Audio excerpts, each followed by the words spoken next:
다 같이 사도신경으로 우리의 신앙을 고백하며 사순절 5번째 새벽 예배 주님의 이름으로 올려드리겠습니다. 전능하사 천지를 만드신 하나님 아버지를 내가 믿사오며 그 외아들 우리 주 예수 그리스도를 믿사오니 이는 성령으로 잉태하사 동정녀 마리아에게 나시고 본디오 빌라도에게 고난을 받으사 십자가에 못 박혀 죽으시고 장사한 지 사흘 만에 죽은 자 가운데서 다시 살아나시며 하늘에 오르사 전능하신 하나님 우편에 앉아 계시다가 저리로서 산자와 죽은 자를 심판하러 오시리라. 성령을 믿사오며 거룩한 공회와 성도가 서로 교통하는 것과 죄를 사하여 주시는 것과 몸이 다시 사는 것과 영원히 사는 것을 믿사옵나이다. 아멘. 우리 다 함께 찬송가 10장 함께 부르겠습니다.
오늘 우리에게 주시는 말씀은 시편 66편 7절 말씀입니다. 제가 받들어서 읽겠습니다. 그가 그의 능력으로 영원히 다스리시며 그의 눈으로 나라들을 살피시나니 거역하는 자들은 교만하지 말지어다. 아멘. 우리 함께 기도하겠습니다. 우리 인생의 주인 되시며 필요한 모든 것들을 공급해 주시는 아버지 하나님께 감사드립니다. 하나님, 고난의 면전에서도 다시 한번 주님의 이름을 부르며 믿음으로 반응할 힘을 허락하여 주셔서 감사드립니다. 사랑하는 주의 백성이 주님 앞에 나와 찬양하며 말씀 들으며 기도하는 이 시간, 주님께 예물을 또한 올려드립니다. 성경의 말씀들을 묵상하며 주님의 능력을 발견하고 그 능력이 우리의 삶을 이끄시기를 기대하는 마음 또한 주님 앞에 드려오니 주님 역사하여 주옵소서. 우리는 다 약하나 주의 손은 강하오니 주님 우리의 삶 가운데 회복과 소망을 주시고 우리 모두는 하나님의 이끄심에 순종하는 자들이 되게 하여 주옵소서. 대한민국의 고난의 시간이 닥쳐왔습니다. 숨 쉬는 것처럼 당연한 줄로만 여겼던 예배의 모임이 중단되고 온라인으로 각 가정에서 예배를 드리며 공동체 예배의 소중함을 다시 한번 깨닫게 해주시니 감사드립니다. 그러나 하나님, 지금 어려움을 겪는 수많은 사람들이 있습니다. 육체적 아픔으로 경제적인 어려움으로, 미래에 대한 두려움으로 힘들어하는 수많은 사람들 주님 위로하여 주시고 이 시간을 이겨낼 수 있는 힘을 허락하여 주옵소서. 사순절의 이 아침에 다시 주님 앞에 머리 숙이고 주님의 말씀 앞에 무릎 꿇사오니 아버지, 저에게 주님의 능력을 알게 하옵소서. 예수 그리스도의 이름으로 기도하옵나이다. 아멘. 어제 처음으로 예배당이 아닌 곳에서 온라인 영상 예배를 드렸습니다. 아마 어떤 분들은 성에 차지 않는다라고 생각하실 것 같습니다. 마치 고급 레스토랑 예약을 해놨다가 다 취소하고 그냥 요리 배달해 먹는 그러한 느낌을 가지셨을지도 모르겠어요. 충분히 이해합니다. 저도 어제 아주 마음이 많이 어려웠습니다. 그래도 감사한 것은 우리가 예배를 포기한 것이 아니라는 사실입니다.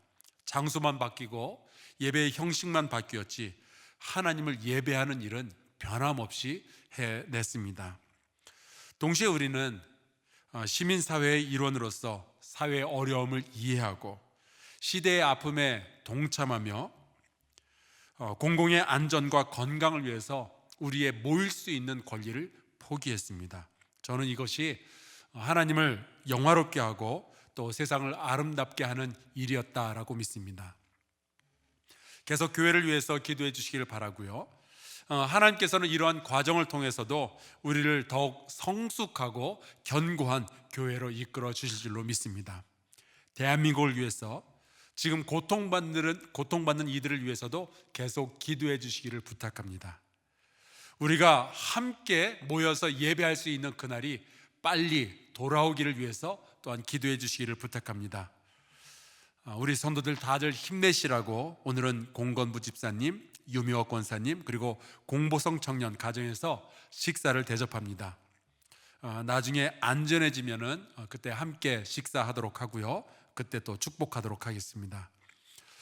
오늘은 능력으로 다스리시는 하나님에 대해서 말씀을 나누려고 합니다. 시편 66편을 가만히 읽어보면 역사적인 한 사건이 떠오르게 됩니다. 제가 6절을 한번 읽어볼게요. 하나님이 바다를 변하여 육지가 되게 하셨으므로 무리가 걸어서 강을 건너고 우리가 거기서 주로 말미암아 기뻐하였도다. 여러분은 이 말씀을 들으면 어떤 생각이 나시나요? 네, 맞습니다. 바다를 변하여 육지가 되게 하신 홍해가 갈라졌던 사건, 그리고 무리가 걸어서 강을 건넜던 그 요단 강물이 멈췄던 사건이 생각이 나죠. 바로 출애굽의 시작과 그 끝이 바로 이 시의 배경입니다. 그 출애굽의 시작과 끝까지 40년 동안 하나님께서 그 이스라엘 백성을 보호하시며 하셨던 모든 일들을 생각해 보면 7절의 고백이 자연스럽게 나오게 되는 겁니다. 그가 그의 능력으로 영원히 다스리신다. 여러분, 하나님은 능력의 아버지이신 줄로 믿습니다. 그 하나님은 창조하시고 그 하나님은 거룩하게 하시며 그 하나님은 약한 자들에게 힘을 주시고 그 하나님은 생명을 주시는 능력을 가지고 계심을 믿습니다. 생각해 보세요. 저는 힘만 있으면 자동차를 분해는 할 수 있습니다. 하지만 다시 조립은 못하거든요. 그런데 홍해를 가르신 그 하나님은요, 홍해를 다시 합칠 수 있는 능력을 가지고 계셨습니다. 저는 떡 한 덩어리를 하늘로 집어 던질 수는 있어도 하늘에서 떡이 내려오게는 할 수가 없거든요. 근데 하나님은요, 하늘에서 만나를 내려주시죠. 저는 신발을 살 수는 있지만 신발을 닳지 않게 할 능력은 없습니다. 그런데 하나님은 40년 동안 이스라엘 백성의 신발이 광야에서 닳지 않도록 하셨다라고 합니다. 하나님은 능력의 하나님이신 줄로 믿습니다. 그런데 오늘 말씀해 보면 그 하나님의 능력이 출애굽 때에만 유효한 것이 아니었다라는 고백을 합니다. 시인은요, 그땐 그랬지만 요즘은 아니다, 그것이 아니라 그 하나님은 그의 능력으로 영원히 다스리신다, 그렇게 고백하고 있습니다. 여러분, 바로 이 구절에서 우리가 배울 수 있는 영적 진리가 하나 있습니다. 출애굽의 은혜는 지금도 우리가 경험할 수 있다는 사실입니다.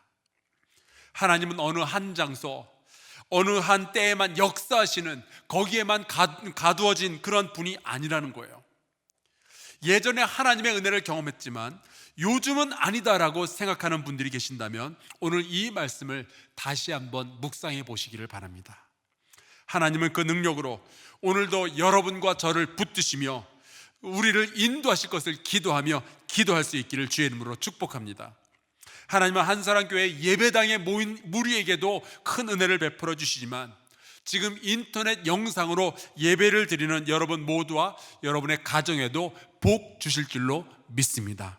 그 능력을 가지고 계시는 거예요. 그런데 그 하나님께서 그의 능력으로, 그의 어마어마한 능력으로 무엇을 하시는가? 세상에 많은 사람들은 능력을 가졌을 때 그들은 무엇을 하던가요? 제 친구들이 그런 이야기를 하는 것을 들었습니다. 맨날 골프 치고 놀러만 다니는데도 잘 먹고 잘 사는 사람들, 그런 친구들 보면 저 친구 능력이 있다 그러더라고요. 차를 아주 멋진 거 몰고 나타나면 저 친구 능력 있네, 그런 소리를 합니다. 큰 집에서 살면은 능력 있다 그러고요. 심지어 아내가 예쁘면은 쟤 능력 있네. 제가 종종 듣는 말입니다만, 그래서 보면요, 세상에서는 능력이 생기면은 더 편하게 살고 더 마음대로 하고 때로는 자기 욕심을 챙기는 것이 사람들의 상식이죠. 기껏해야 100년도 못 사는 인생이고 코로나 바이러스도 제대로 피하지 못하는 인생인데도 그 능력 가지고 그런 식으로 자기 멋대로 살려고 하는 거예요. 그러나 하나님은 바다를 가르고 강을 멈추게 하시는 영원한 능력을 가진 분이신데요, 그분은 그 능력으로 다스리신다는 거예요. 그 능력으로 하늘에서 편안하게 계시는 것이 아니라, 마음대로 사시는 것이 아니라, 하나님은 그 능력으로 이 우주와 이 땅과 거기에 사는 백성들을 다스리신다는 거죠. 그렇다면 그 하나님의 다스림이라는 것은 어떤 걸까요? 우리는 지금까지 살아오면서 세상에 수많은 통치자들을 봤어요. 우리나라만 해도 참 많은 통치자들을 우리가 보아왔죠.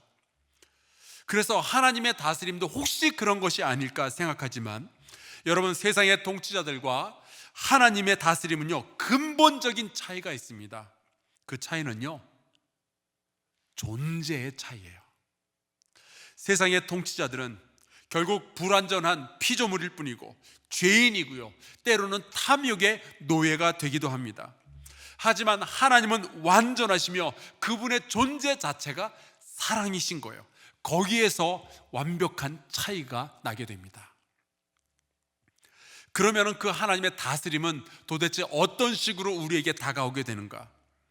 하나님의 다스림은 온 땅의 모든 민족을, 모든 족속을 복되게 하시는 줄로 믿습니다.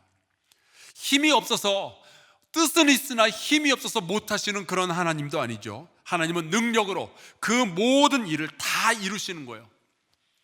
시편 146편에 보면 이런 말씀이 있습니다. 여호와는 천지와 바다와 그 중에 만물을 지으시며 영원히 진실함을 지키시며 억눌린 사람들을 위해 정의로 심판하시며 줄인 자들에게 먹을 것을 주시는 이시로다. 여호와께서는 갇힌 자들에게 자유를 주시는도다. 여호와께서 맹인들의 눈을 여시며 여호와께서 비굴한 자들을 일으키시며 여호와께서 의인들을 사랑하시며 여호와께서 나그네들을 보호하시며 고아와 과부를 붙드시고 악인들의 길은 굽게 하시는도다. 이 이야기를 하면서 하나님의 다스림이 이러하다라고 말을 하면서 시인이 이렇게 결론을 맺습니다. 10절, 시온아, 여호와는 영원히 다스리시고 내 하나님은 대대로 통치하시리로다. 할렐루야. 한마디로 하나님의 다스림은 온 땅과 모든 백성이 복받게 되는 그러한 다스림입니다. 그 하나님이 능력으로 다스리신다는 그 자체가 우리에게 은혜가 되는 줄로 믿습니다. 사람들은 때로 진실을 지키고 싶어도요, 그럴 능력이 없을 때가 얼마나 많은지 몰라요. 하지만 하나님은 진실을 지키실 만한 능력을 가지고 계십니다. 우리는 때로 불쌍한 사람들을 보면서 발만 동동 구를 뿐이지 아무것도 못할 때가 있잖아요. 그러나 하나님은요, 억눌린 사람들에게 정의를 베풀어 주실 줄로 믿습니다.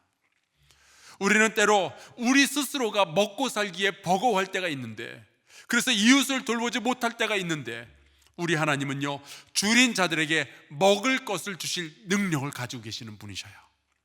때로 우리는 탐욕과 분노와 슬픔에 갇힌 마음을 가지고 살아가기도 하죠. 그러나 하나님은 모든 갇힌 자들에게 자유를 주실 능력을 가지고 계신다고 합니다. 그러니 여러분, 그 하나님의 다스림을 갈망할 수 있기를 주의 이름으로 축복합니다. 그 하나님의 다스림이 나의 인생과 우리의 가정과 이 대한민국을 덮어 주옵소서 기도하는 저와 여러분 될 수 있기를 주의 이름으로 축복합니다. 하나님은 사랑이시죠. 하나님은 능력으로, 그 사랑으로 우리를 다스려 주십니다. 요한복음 13장에 보면 3절에 이런 말씀이 있습니다. 저녁 먹는 중 예수는 아버지께서 모든 것을 자기 손에 맡기신 것과 또 자기가 하나님께로부터 오셨다가 하나님께로 돌아갈 것을 아셨다. 하나님께서 모든 것을 예수님의 손에 다 주셨대요. 온 땅의 모든 권력을 하나님께서 예수님에게 전부 주신 거예요. 전권을 맡겼다는 거죠. 그 순간 예수님은 이 세상에서요, 가장 강력한, 가장 능력 있는 모든 권력을 지니신 분이 되신 거예요. 여러분 같으면 그런 순간이 여러분에게 찾아오신다면 어떻게 하시겠어요? 저도 생각을 해봤어요. 만약에 하나님이 지금 이 순간에 나에게 그런 엄청난 권력을 주신다면 어떻게 할까? 저 같으면요, 일단 신천지를 한 군데 모아서 정신 차릴 때까지 여기까지만 하겠습니다. 그런데 예수님은 그 모든 능력을 다 가지신 순간 조용히 자리에서 일어나신 후에 허리에 수건을 두르시고 대야에 물을 떠다가 제자들의 발을 씻기기 시작하시는 거예요. 여러분, 하나님이 능력으로 다스리신다는 것은 이러한 겁니다. 그 백성을 사랑하시고 그 백성을 구원하시고 그 백성을 섬기시며 그 백성을 위해서 죽을 것까지 감당하시는 거예요. 그게 하나님의 능력입니다. 그 하나님께서 그 능력으로 우리를 다스리신다는 거죠. 여러분, 그 하나님이 어떤 분인지 아십니까? 66편 9절, 그는 우리 영혼을 살려두시고 우리의 실족함을 허락하지 아니하시는 주시로다. 아멘. 사실 시편 66편은요, 인간의 고난에 대해서도 굉장히 솔직하게 관찰하고 고백합니다. 10절에 보면요, 시험당하는 이야기가 나오고요, 11절에 보면 살다 인생이 그물에 걸리는 이야기도 나와 있어요. 12절에 보면 살다가 불과 물을 통과하는 그런 이야기들도 나옵니다. 다 인생의 어려움들을 표현하는 이야기들이에요.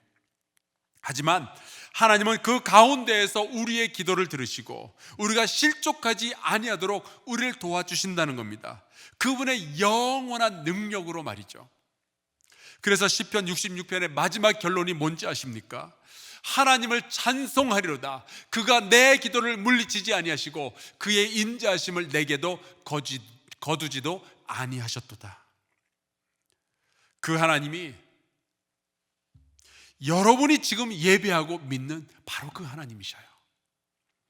혹시 여러분 가운데 지금 불과 물을 통과하는 것처럼 아프고 힘든 분들이 계시죠? 그 하나님은 맹인들의 눈을 열어주시며 비굴한 자를 일으키시고 외로운 나그네와 고아와 과부를 붙들어 주시는 능력의 하나님이 되시는 줄로 믿습니다. 여러분, 그 하나님을 붙드셔야 돼요.